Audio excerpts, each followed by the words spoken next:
Hello and welcome to another episode of Ask the Expert. I'm Kayla McGowan, editor-in-chief, and today we are tackling how KnowHow's AI tools can help restoration professionals overcome financial and operational challenges.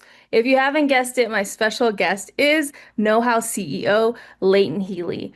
We all know that the restoration industry is under crazy financial pressure right now. Claims are down, cash flow is tight, and payment timelines seem to be stretched as far as they possibly can. So today we're tackling all of that with Leighton. So without further ado, please welcome Leighton Healey. Hi, Kayla. Thanks for having me here and excited to unpack some of the ways that we're working with restorers to pair AI with a lot of their priorities, which right now is we need to be able to improve and accelerate just how cash flows in our company. And so it's mission critical right now. And so happy to just kind of open up the playbook and tell you what are some of the things that restorers are doing with KnowHow's AI platform to drive some really impressive outcomes. Yeah, and honestly, I think you're the best place to come to and talk about AI. You know, it's a hot topic and really help people understand and give them a little bit of peace of mind on where it fits in and how it can help their business, right? Everybody is feeling the pressure right now. Doesn't matter what part of the industry you're in, what your specialty is, everybody's pretty much feeling it.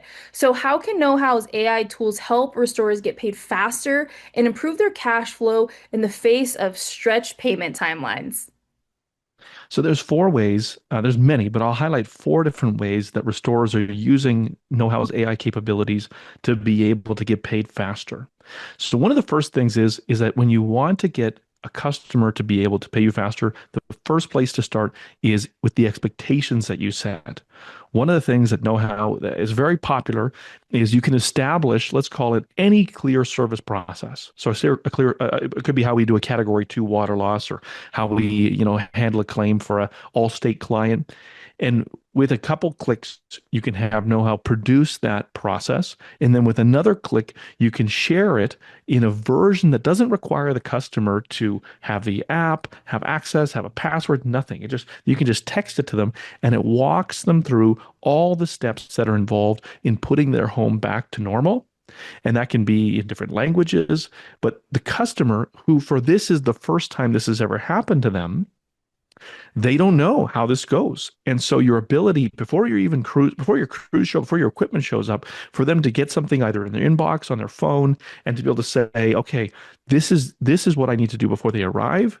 This is what I need to do. This is what happens when they're here. Oh, and look at this. This is when they expect perhaps a milestone payment, perhaps an interim payment. Perhaps this is when we should expect the payment check to come from our insurance company and by which we need to then hand it over. Here's an example of what authorizing that check looks like to the restorer looks like. One of the things that creates a lot of friction, a lot of frustration is the customers flying blind.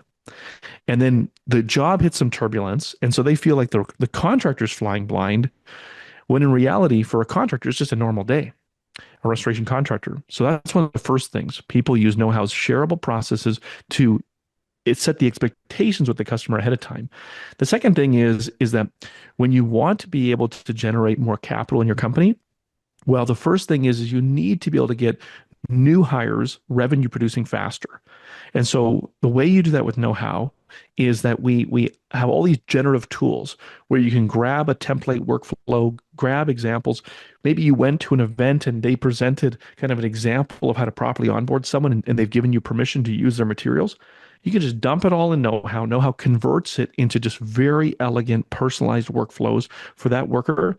And it's the fastest way in the industry right now to get a new hire to a place from day one to what we call competent and confident. So restorers who are thinking about cash right now have to think about how do we maximize our labor yield as fast as possible so that we avoid some of those kind of, let's call it just, new person errors and costly errors that are often associated with just fragmented training. And when your senior staff are hands-on trying to get jobs done because things are tight and they're not as hands-on in onboarding and training, you need a tool that can intelligently guide that person in the preferred language that they like to work in through the ways that through the competencies to get up to speed. But the last two things I would say is when you want to accelerate getting paid, we would say accelerate documentation and compliance. The restoration process, we all know this. It's so segmented across tools and SLAs and MSAs and equipment and it's very overwhelming, especially for less experienced staff. Think of know-how as like the overarching process that brings everything together. And so that a technician can simply say, now I see how it all fits together. And I can see that in a very simple tool that's pushing updates to my manager or my supervisor so they can see, am I producing things at the right time? And then if I ever had to prove that something was done the right way, it's just a simple click for know how to produce a nice auto-branded report. And then the last one I would say is when it comes to getting paid faster is simply how do you reduce essentially things that devour gross margin on a project job site. And so with Know-how's AI powered guidance, crews get the job done right the first time and they avoid costly errors because Know-how is designed for how crews ask basic questions that sometimes they're too embarrassed to ask their foreman. For example, you can't type into, I don't know, some SharePoint folder, I just installed this, what do I do next? Or this is what's happening in front of me. What do I do? Or I was told to get this done by the end of the day. I don't even know where to start. Those are questions that you'd normally ask a more experienced person, but that's the problem. That experienced person is hard to find nowadays. And so know-how's unique algorithms allow a person, a worker, to ask, we like to call it basic questions, and to be able to then get guidance and direction before they act, before they wing it. So there's many ways, but that is, I guess, somewhat of a summarized yet still exhaustive list of 4 ways that restorers are using know-how's AI tools today to get paid faster. Yeah, and I would definitely say you and I kind of talked about this the last time we spoke, and it's just like if you can find that experienced person, the time that it takes them to show you or help you, sometimes they don't have it. And so Mhm. utilizing these types of tools and technology make a huge difference. It also builds confidence in your team. Mhm. So it's serving quite a few purposes, right? And so with that Mhm. being said, know-how is ever evolving, but what specific workflows or features have proven most effective in boosting project profitability and eliminating inefficiencies within the business? Well, what causes financial inefficiencies in a business? Oftentimes, what we're looking at is number one is we run into issues where we get callbacks and warranty issues and things that, we thought the job was done. We send the invoice and then all of a sudden something got missed, right? Or something was done out of order. Or someone is just questioning whether our work was done properly because every time they interacted with our staff, they looked at them and said, let me call my supervisor, right? And so either because we left a sense that that worker was not equipped, trained, confident, or because perhaps we did in fact miss something. Those are examples of things that create the worst kind of delay, in my opinion, which is a worker, their mind is resolved that the work is done and they're moving on to the next project. They have momentum with that other project. And that project manager is all geared up and ready to go and excited to ship those invoices to be able to hit their month quota or whatnot. And then all of a sudden someone says, there's a reason to go back. So no question, when you reduce errors, you save labor and material costs and just stress cost. And know-how is the best tool for that. The other thing is one of the things that you want to do when you want to improve overall project profitability is you want to find who's doing it the best on your team and clone them. You know what I mean? It's like, I don't want to overcomplicate it. It's like that crew pound for pound, they just constantly execute the most profitable jobs. They get the happiest customers. The work is tight. Their craftsmanship is tight.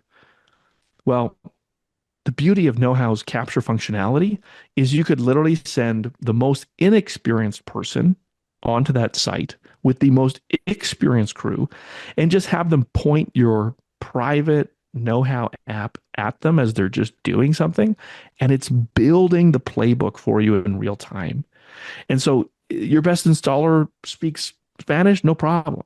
Just have them explain what they're doing in Spanish. And when know-how creates the SOPs and the training workflow and everything, when a work person accesses it, they'll just convert it into the language that they prefer to work in. So if you want to drive project profitability, standardize your best practices across every job. Clone your best performers, and you can do that with KnowHow's AI. And ensure your staff follow those methods. And that is the best way that I've seen companies today are eliminating waste and just driving, this is the key thing, margin consistency. Margin consistency. That's what people want. There's other things. I'll just reference one more, Kayla, is that I'm a big believer in the ways our clients are using KnowHow's AI to boost estimator and project manager efficiency. I remember one particular customer of ours when I began talking with them, and they're at that point they were kind of a two location operator, really focused on growth. And they were saying, I said, well, I was asking the owner, what percentage of your average project manager's time would you say they spend doing the following? Re-explaining, firefighting, get out of the way, I'll just do it myself, it's faster. Or in your office complaining that I'm just totally overwhelmed. And by the time I fix everyone else's problems, it's 6 o'clock, I'm supposed to be home, and then I finally get to my job. I said, we've found the average is about 30%. And he just laughed at me. Are you kidding me?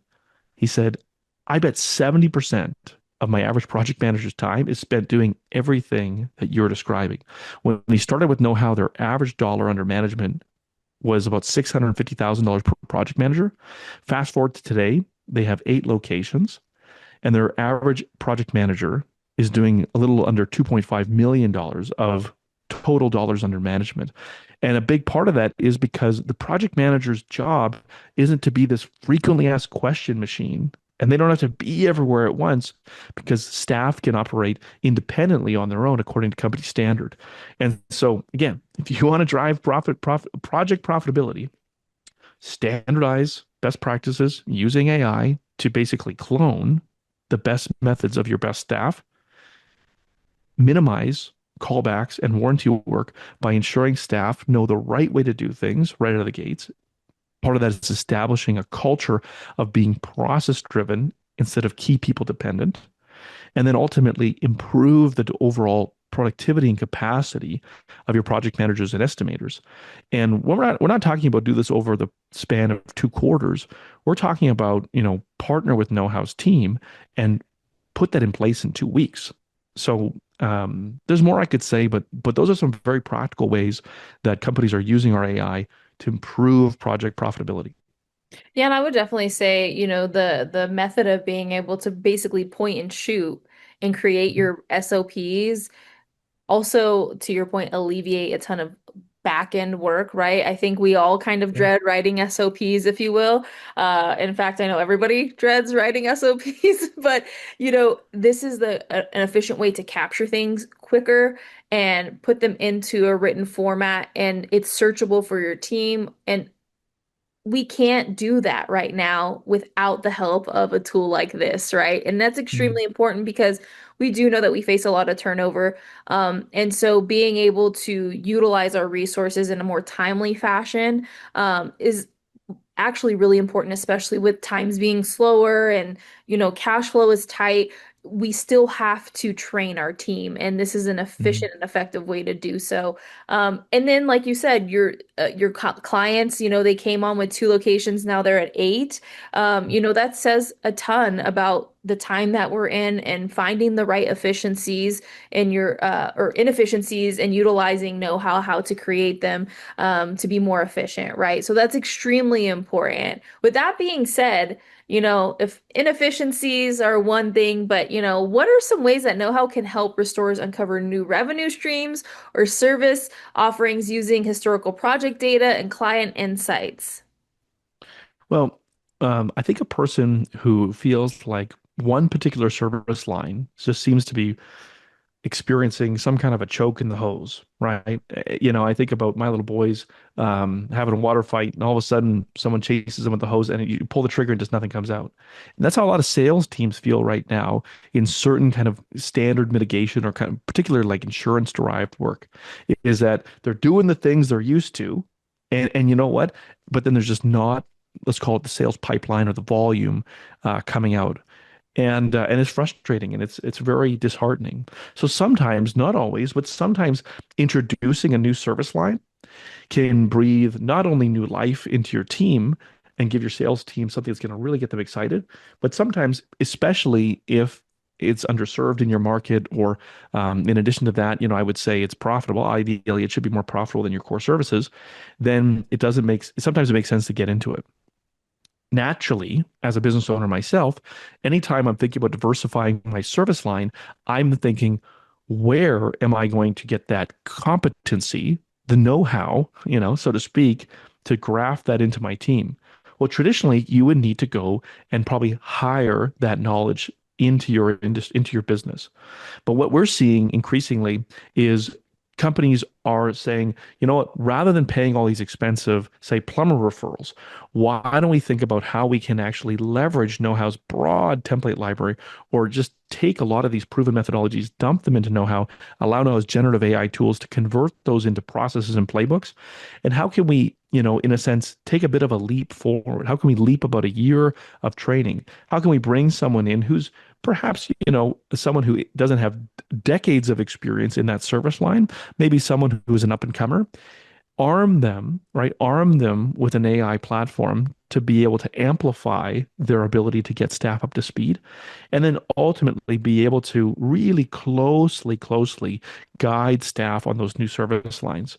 A lot of times, when you're bringing in a new service line, there's a lot of motivation from the retailers and the consumable vendors to support you, because if you are struggling with your core service, they are struggling because they're selling your consumables. Oftentimes, your retailers, you think about, your Ramsco's and companies like that, they have shared motivations for you to be able to succeed in a new vertical. And oftentimes, they are able to connect you with the resources. You used to have to sit someone down and have them read and consume and comprehend everything. Those days are gone. Now you can just dump that content into KnowHow's AI platform, and it can compress that into your company's knowledge, and to be able to then generate it into step-by-step processes and workflows and procedures and step-by-step guidance for your staff. So it's not a complete silver bullet to say now, some robot is doing, let's say, trauma scene cleanup, or, installing plumbing, or, or doing simple fixes, and simple repairs. But it's one of the fastest ways to kind of accelerate your progress into a new service line. So the last thing I'll say is, when you're trying to win bigger contracts, there's a lot of restorers who I would say are realizing that they have been a little bit too dependent on probably insurance derived work, and they're going to have to learn how to do direct work.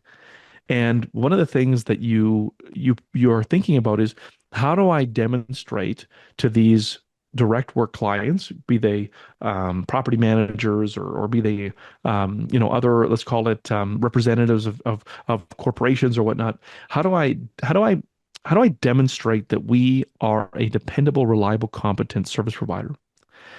They know, like they know that service companies have turnover. And so the challenge is, why should I take a risk on you? And what I think is one of the best things that you can do, I'm seeing customers do it, is they're leveraging, KnowHow gives you kind of, a branded AI app.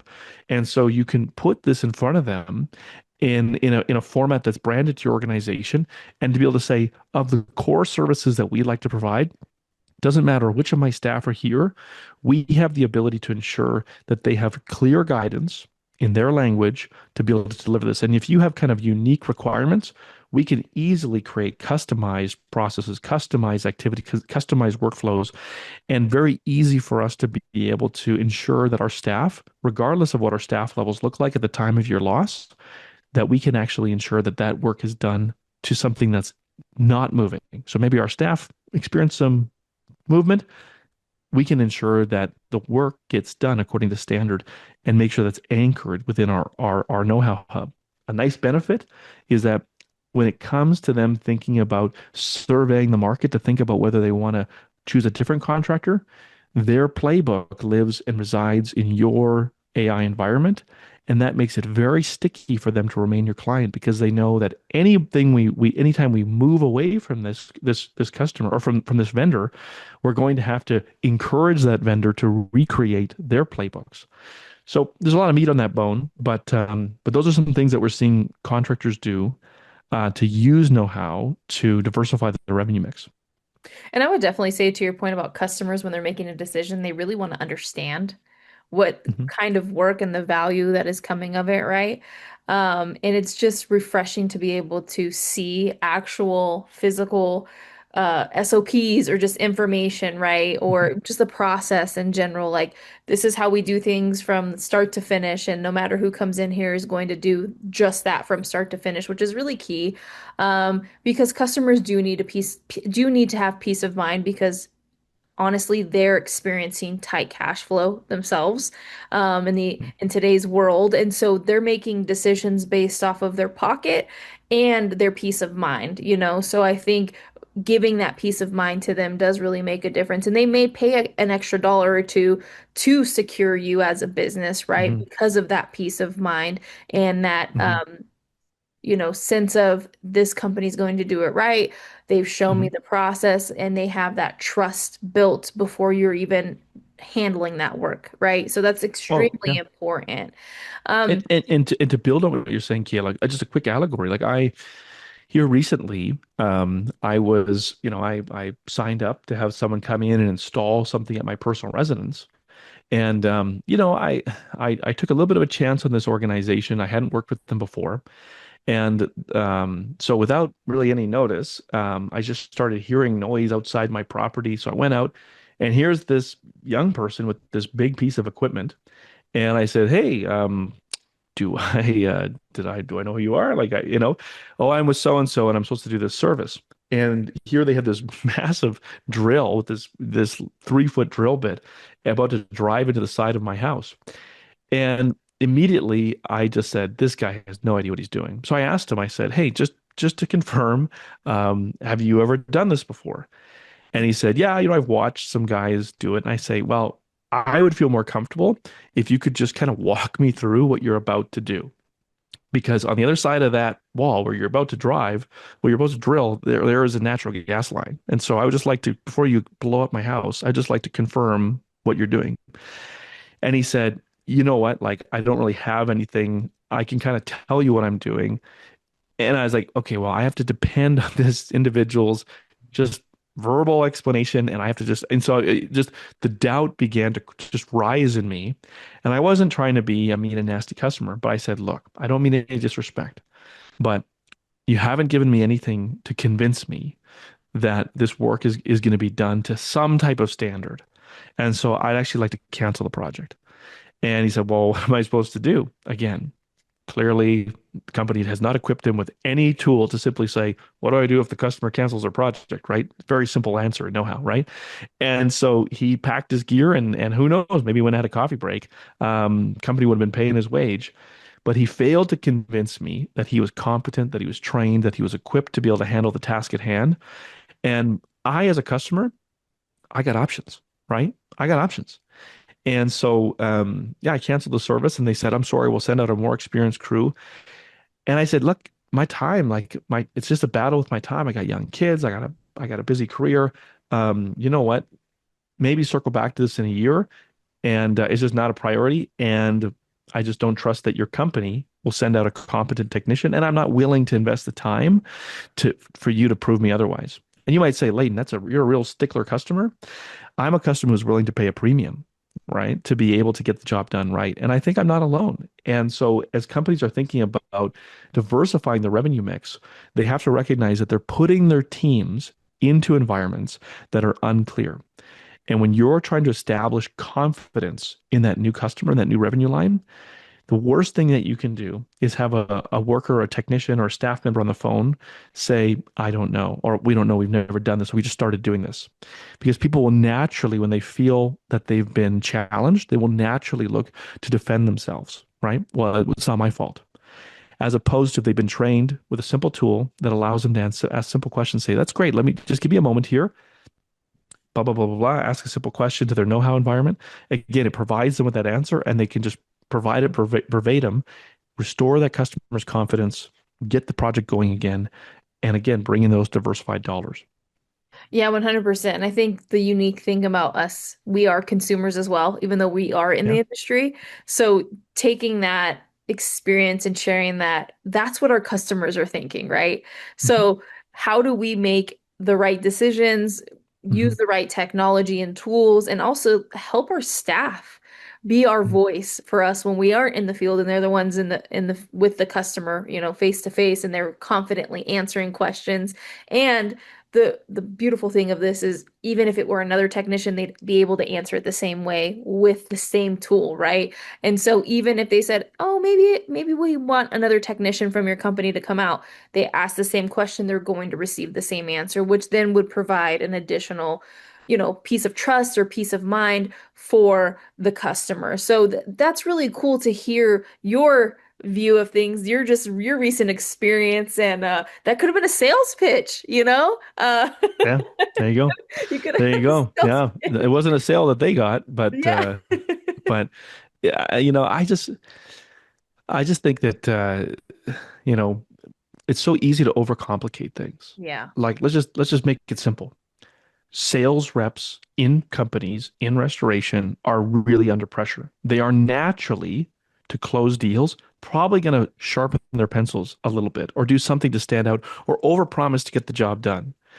And that work is then handed off to the operating side of the business, who then have to meet these unrealistic targets, compressed margins, and I would say difficult expectations to act on. All the more reason why you can't just wing it. You can't wing it. And so I'm just really bullish on the ability for you to very easily uh if you're an estimator or a project manager or whoever it is that is bringing that work in the front door, to be able to adjust and modify the company's playbook relevant to what's been committed, so that that expectation's met, so that that lean took a little bit of a haircut project doesn't become this go back nightmare that everybody is frustrated about. And then the sales staff trigger shy because they just keep getting these phone calls blowing up their phone saying, "Hey, you told me that you guys knew what you're doing. Hey, you told me." And then they step into their next sales meeting really rattled, right? It's just a recipe for just, I would say, a very demotivated, disengaged, and frustrated sales staff that are not going to bring in a consistent flow of work. So I'm very bullish in strain times to control what you can. And you said it so well, Kayla. I don't know if I've met an operating business leader who's just like wakes up in the morning and be like, today would be a great day to write down how I want things done. I just very rarely do you encounter that person. But if you were to say, hey, on your way in today, could you swing by the site and just one more time, just show the guys, how you want things done? Yeah, no problem. If you can do it once, KnowHow can convert it into your company's standards. That's just the age we live in. And so I just don't think there's an excuse anymore. We can get paralyzed by overanalysis, but fundamentally, it's just so exciting to see companies that just say, you know what?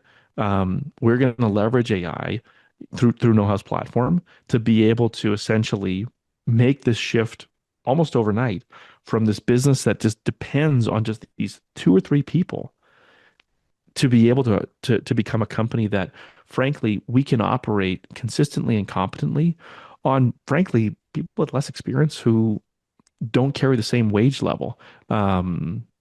And when you give staff a feeling of confidence and they feel equipped, well, frankly, they don't come at you and just demand more wages. Yeah. When they go home every night and their spouse asks them, "How was your day?" and they're like, "It was another terrible day." Right? The company's stressed out. There's pressure all around. The top people are always barking at me. It's not fun. As opposed to, yeah, the company was going through the pressure cooker and they said, enough. We need everybody to be able to be an autonomous extension of our promise. And I really think that that's the type of company that we just roll out the red carpet and know how for those types of companies. Yeah, and I would definitely say to your point, circling back on nobody wakes up to like, hey, today I'm gonna write SOPs. Well, I That's don't. what, I yeah, don't, right? that's on Yeah. like that's on your list, but you're like, oh, I can get to it later, right? That's always one that you're like, To hey, it's not the top. I Totally. think I can get to it later, and something else, takes its place, right? And so speaking of this, I think you and I last talked about just the generational like knowledge and how we should be able to capture it and why it's so important to do so. So, how does KnowHow support tribal companies in capturing and preserving institutional knowledge across all of our generations and teams so that we can do just that, operate as one? We're very fluid, we're all on the same page. Well, I think that the restoration industry, like a lot of the industries we service and we support, they've found themselves in the middle of this major macro dynamic.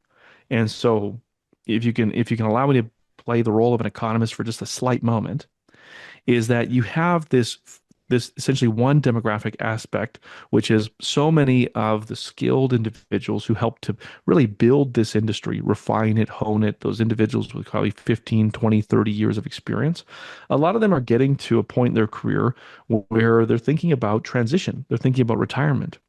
And for them, they're just beginning to think more and more around how do I begin to essentially wind down the amount of stress and capacity that I take on. At the same time, a lot of the workforce that's coming in is coming from two sources, right? You still have, according to Labor Bureau, the Labor Bureau, like you still have a lot of immigrant, basically non-English workers coming in, taking on that work. Again, willing, but maybe not able because there is a skill gap. And then we've all seen it. I call it the rise of the unhandy generation. A lot of young people coming up who just for a variety of reasons haven't grown up with a parent with a tool shed in the backyard, an uncle who taught them how to twist wrenches and whatnot. I'm actually, it doesn't even surprise me anymore when I just bump into friends of mine. Mind you, I'm in the tech industry, and so maybe that's shouldn't be surprising, but they don't even own tools. Like, just they don't even like, I don't even own tools. I got this thing from IKEA, right? You know, but that's just the reality of it. And so you have these two things that are squishing that contractor. Their most experienced staff are thinking about the finish line. And their idea of a wonderful day does not look like sitting in front of a Word document and just writing down how you do it. Just write it down. Right. And then this young person coming up, again, just doesn't have the handiness. I like to joke and say, you tell them to grab a Phillips screwdriver, and they're like, I thought his name was Andy, right? You're like, no, it's never mind. It's this. Like It's the like one that never, looks like a never, cross, okay? If you don't know what never mind, right? it I know my 5-year-old son for his birthday last week, he got his first he had a plastic tool kit. Now he's got like the real tool. Now he's got the real, it's like a Carhartt bag and all this stuff. And I have bucked the trend because I'm like, hey, buddy, hand me a Phillips. He's like, you want a short Phillips, long Phillips, Dad? What do you want? Right. And so I'm trying to do my part. But the Yeah. reality is that, and I experienced this. Back in the day, I was part of a team. We ran 400, locations. We had hundreds of staff and we had to train them all. And I can tell you that it was amazing to see.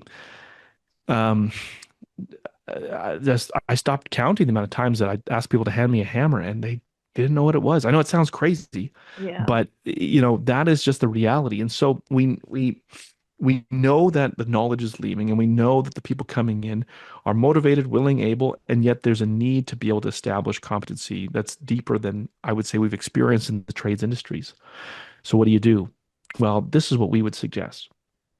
That individual who's coming in, whether they're a Gen X or Gen Y or Gen Z or whatever, they encounter knowledge problems and knowledge challenges in their personal life.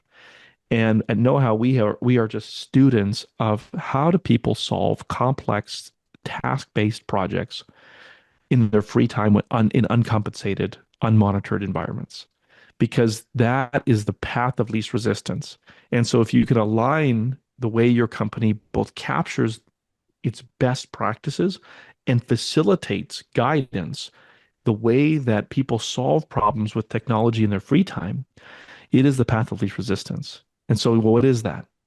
Today, a 21-year-old young lady with no experience working on a hot rod can use their mobile phone and can change that radiator, right? A person that was inspired by a trip to the farmer's market or whatever can come home and create a loaf of sourdough bread, you know? And it's because increasingly knowledge is moving in this direction of all you have to do is just give me the inputs. This is what I got at my fridge. What can I make tonight? Hmm. And it will give you an output, a clear output that's easy to follow. And hundreds of millions of dollars are going into developing that behavioral preference. And so at KnowHow, we're very bullish on that. So when people say, how do you protect your tribal knowledge, that institutional knowledge? It used to be create an LMS or create some massive SharePoint and dump it all in there. People like acquirers don't even value that any longer. They recognize that that is just a dead asset. What they want is they want something that's living and organic. And so in KnowHow, what we believe is take your senior techs, record them on walkthroughs, take your best accountant, your best AP person, have them complete tasks as KnowHow is building the workflows on their desktop in real time. Have those senior field techs capture all the intricacies of how they install that corner bead, how they make sure that those tight lines are in place, to make sure that the water lines are done. All of those elements, capture that, have it converted into a format that's trained to be able to answer basic human questions the way that people ask embarrassing questions. Like you need to provide your tribal knowledge in a way where a worker would probably ask their phone like this. They probably look behind them, they look around the corner, they make sure no one's looking, and they would say, for the life of me, I cannot remember vapor barrier insulation or insulation vapor barrier, right? you know, a senior technician who's stressed out because the company's asking too much from her is going to say, "You dummy, I can't believe you're asking me that again. I'm so stressed out right now." Yeah. Right? But KnowHow's AI app is going to simply say, "I got you, no problem. This is how you do it. Boom, boom, boom." And because you're on a state farm job, boom, boom, boom, right? That person feels empowered and they say, "Great. And once I put the drywall up one more time, what do I do after that?" Right? And that ability to be able to meet that person where they're at in a format that's relevant and reflects the way that they prefer to use technology transforms tribal knowledge from what I would call just this cold comfort blanket that doesn't hold heat to a vibrant powerhouse, like a vibrant atomic engine that can empower what I like to call autonomous standard aligned work. Um, and it really makes you, I would say, a very dangerous competitive organization in these market conditions. And just think what it's going to do for you if we lay that groundwork, and then here as the market heats up and it opens up again, if your team can know how to operate efficiently and profitably in lean markets, you're just going to crush it when the market opens up again. So, I mean, those are hopefully some very practical things, Kayla. I mean, you can tell me if that lacked some tangibility, but like that's just what we're seeing. We're seeing, this person is leveraging our AI functionality to create this outcome, and it's really exciting, especially considering just the market it's at. We produce alongside with our partner RIA. We've produced the industry's financial benchmark study, and that study is currently in analysis and writing right now. So all the results are confidential. Shout out October 22nd. But we get to look behind the curtains, and I can tell you that what we've covered today, Kayla, it's mission critical. There are companies that if they don't make some significant changes to how they operate, they're not going to be here this time next year. And I'm not talking about mom and pop shops. I'm talking about big banners. And I don't say that in any way to you know I would say give away anything or whatnot. I'm just saying what I think we all know is that it's a difficult time in the industry, and I'm empathetic to leaders who realize they have to find a way forward, and it would be great if we could help them with that. Yeah, and I would definitely say, you're calling it what it is, right? There has to be change, or there has to be utilization of things that can help you during these trying times or these difficult Mhm. times, if you will. And I think all that you said will really help people actually be able to maximize their ROI and their team adoption, right? So, if you just take a second to listen to what Leighton has said, it'll make sense. How much are you spending on, your lead technician or your project manager actually training your team, when they could Totally. be out in the field, right? And so I think it makes a really big difference. Even if it's only a couple of hours, that's still time and money spent. And so, utilize the tools that you have at hand. And, it's a beautiful thing to see AI come full circle, right? AI has been around for quite some time, but it just hasn't Mhm. made its, entry Big into our debut. industry until, more Yeah. recently. And I think let's learn how to embrace it and utilize it to help build our businesses. But I'd really And, like to and, go ahead. yeah, I don't mean to cut you off here, but well, that's not, I cut you off, so I obviously meant to. So thank you for giving me a slight moment to cut you off. But I don't want your listeners to think that, great, AI is going to come in and eliminate the need for kind of human-based training. Couldn't be further from the truth. I had the opportunity to do my graduate studies a number of years ago in executive leadership, executive coaching, and those sciences really focus on how do you build a person's individual capacity. Hmm. What we're talking about here is just being pragmatic.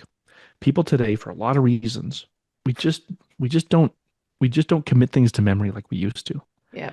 What we're talking about is how do we take that that new individual or that individual we're moving and we're cross training into a new skill because now they have to wear two hats because Yeah. things are lean. How do we take that shoulder to shoulder moment that I did make time for as a supervisor, as a more experienced person, and to be able to make sure that the learning and the training is more sticky, that it remains, that it resides, or at least it's accessible.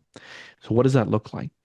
Well, you could say, remember this stressed out person who didn't sleep well last night and you didn't get your monster energy this morning, right? Like, let's just be honest. Rather, what I would say is, what our customers do is they say, hey, today what we're going to do is I'm going to walk you through how to service this piece of machinery because it can be a little finicky if you don't get it just right. So pull up the company's app and typos and all. I want you to type in desiccant, or whatever, right? Like just perfect. Okay, yeah, exactly. So what I'm going to walk you through is I'm going to walk you through how to service it, how to deal with those types of kind of error codes. But as we do it, I want you to follow along and just know that I'm going to provide the theory, but the step-by-step guidance to help you troubleshoot in the field, that's how you access it. Why don't you favorite that, right? And immediately the worker feels supported. You walk them through that shoulder to shoulder. And what we're trying to eliminate is we're trying to eliminate four more shoulder to shoulder moments and two of those where you're fixing something that went terribly wrong and was expensive.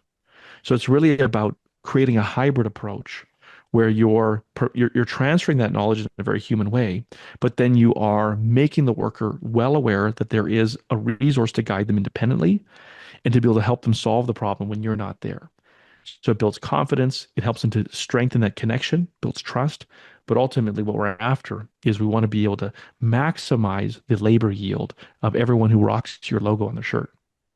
Yeah, and I would definitely say, just to kind of echo what you said too, it's yes, hands-on training and the labor that we do is extremely important. That's not going to be replaced. But how many times have we sat in a class or a session ourselves and we're like, dang, did I write that down in my notes? And then you're like, I didn't write it down in my notes. How can I remember this? Where then now you can say, hey, I was sitting here and how do I get to this or how do I do this after I've already done this? And it will do it for you. Yeah, well It'll said. refresh essentially for you. And then the next time, maybe you forget a different step or maybe you just need that Mm. peace of mind to solidify, hey, I am doing this right. So I think we've all sat in that seat, and it's extremely important to understand that understand where technology and AI fits into our industry and what it will not replace, right? And I think you said Yeah. it earlier, you're not going to have a robot or AI out there doing, a trauma scene cleanup or mold remediation, right? Which we're just not going to get there. So, this tool is here to help you and your business thrive. Also, have your team do things the same way, but also build confidence. And so, when your staff really does have a question, they've troubleshot as best as they can. And maybe there's just something they're like, hey, this is a unique situation. It's not in here yet. Maybe we should add it, right? So you have opportunities to continue to build your library, if you will, through the platform. I really like to thank you for your time today, Leighton. It's been great catching up and talking all things AI and how to leverage it within your business. I can't wait to have you on again. And as always, thank you all for tuning in, and we will see you on the next episode of Ask the Expert. Take care.